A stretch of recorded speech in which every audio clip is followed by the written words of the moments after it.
Circling back to our top story, South Korea's National Assembly is expected to vote tomorrow on the motion to impeach President Yoon Suk Yeol over his botched martial law attempt last week. Now, it marks the second bid by the opposition to remove the leader from power after the first motion failed last Saturday. Opposition needs at least 9 ruling party members to cross over in order for the motion to succeed. 7 have reportedly indicated an intention to do so. But amid growing calls for him to step down, President Yoon remains defiant and has defended his martial law decree. For more, we are joined by Karl Friedhoff, a fellow for Asia Studies at Chicago Council on Global Affairs. Karl, great to have you on the show. So it seems the country's ruling party now backing impeachment as the president refuses to step down. How likely is it that the impeachment motion will succeed this weekend? Well, at this point, I think it's much more likely than not. When they came to the first impeachment vote, obviously that was a much more close-run thing where we kind of expected that the PPP was not going to participate. But after President Yoon's speech, kind of the confusion about who was actually in charge of the country, for a while, the prime minister and the leader of the PPP said that they were going to kind of get together and manage state affairs. That didn't really seem to hold.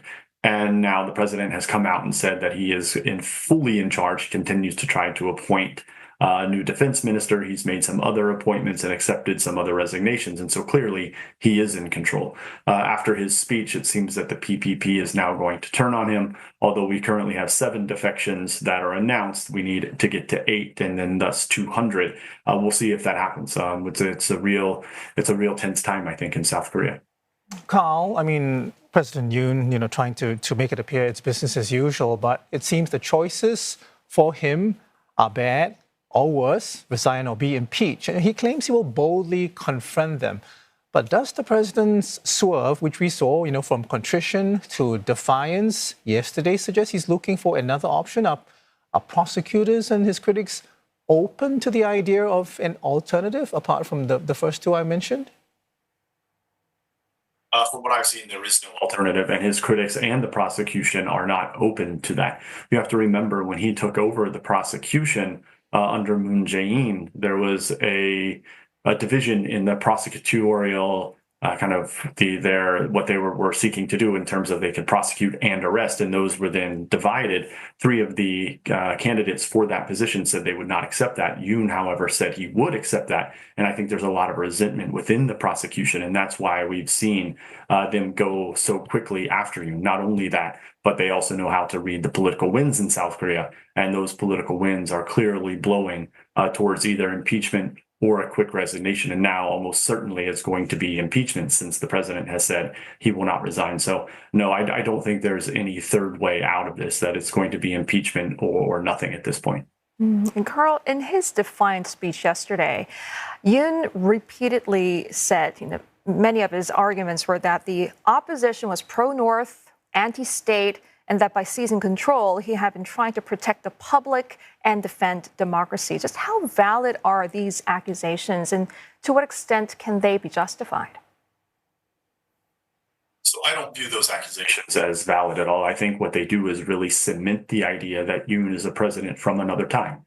He has kind of been using that language. It makes him seem like he's from the 1970s. And that's, when he uses that language, it's not really agreed upon in the rest of Korean society. It's quite anachronistic. The only people who I think really view the progressives that way are a thin slice of the older conservative voting bloc. And that is indeed Yoon's base. Karl, in the meantime, South Korean diplomats have been reassuring regional and global governments, that foreign policy will not be affected by the ongoing domestic crisis. You seem to be less convinced, writing in the FP that big foreign policy wins could be swept away by events at home. Help us understand why they aren't separate and why, agreements that sound very good, like rapprochement with Japan, aren't going to be as resilient as everyone's hoping. The ongoing rapprochement with Japan is a positive for South Korea overall in terms of its international security and the way that they cooperate, especially on North Korea. It pulls them into this agreement with the United States and how it's going to approach China as well.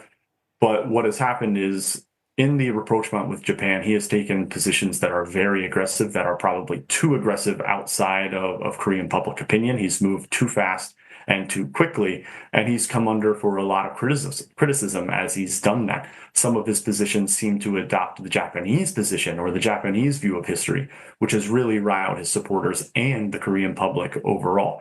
Now, that's not to say that the Korean public doesn't think that it's important to cooperate with Japan. If you look at opinion polling on this, most of the public is also supportive and says that security cooperation with Japan is important, but it has to be done in the right way. It cannot be done in a way that adopts Japanese views of history or sweeps history aside, which I think Yoon has primarily tried to do.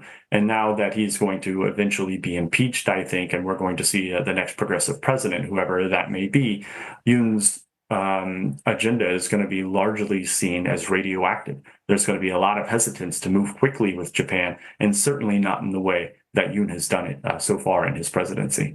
Karl, then how do you think South Korea's adversaries in the region are viewing the political unrest? Could this be a chance for them to take advantage or recalculate their next moves? They're certainly going to be calculating their next move, but so far we haven't really seen any concrete movement, especially out of North Korea.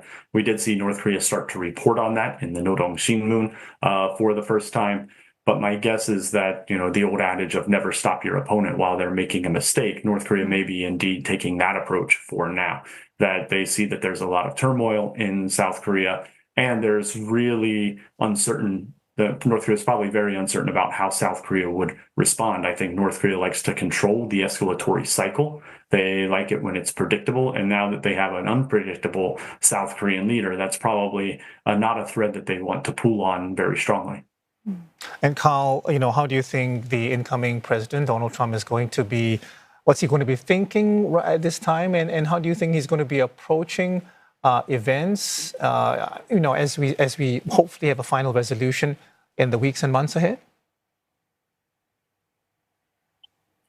Trump will care that much at all about what is happening in South Korea. His primary goal is to shrink the trade deficit, to make South Korea pay more for hosting the 28,000 U.S. troops that are there, and potentially withdrawing U.S. troops. That's going to stay the same no matter who the South Korean leader is. So when he does take office, it will be under potentially the current Prime Minister Han Duck-soo as acting as president, and we'll see Donald Trump, I think, resort to what he's always done, and that is trying to pressure South Korea to pay more.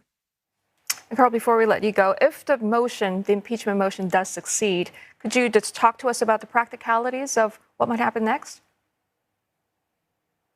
So what will happen next is it will then go to the Constitutional Court. There is some confusion there because there are currently only 6 justices. It's unclear if they need 6 or 7 out of the full 9 to actually hear this. But even if they do get ready to hear that, that's going to take several months to happen.